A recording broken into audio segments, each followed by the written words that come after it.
তোমরা তো জানো কয়েকটা দিন আগে আমাদের বাড়িতে কালী পুজো হয়েছে, আর আমার দিদি জামাইবাবু শোভাবাজার থেকে এসেছিলো পুজোতে। ওরা মায়ের জন্য অনেক ফুল মালা মিষ্টি নিয়ে এসেছিলো, বাট আমাদের কিন্তু নিরাশ করেনি। আমাদের জন্যও দেখো শ্রী বিষ্ণু থেকে একটা খাবার এনেছে। চলো এটা খুলি আর তোমাদের সঙ্গে কথা বলি এটার মধ্যে কি আছে। চলো দেখি। এই যে শ্রী বিষ্ণু দোকানটার নাম দেখো।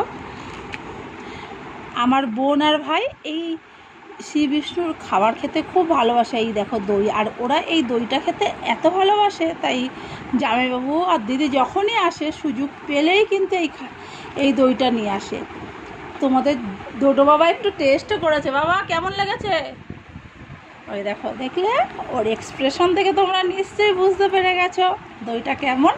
চলো আমরা দইটা খাই। আর দিদি আর জামাইবাবুকে অনেক অনেক ধন্যবাদ আমাদের এত ভালোবাসা দেওয়ার জন্য, আর তোমাদেরও অনেক অনেক ভালোবাসা।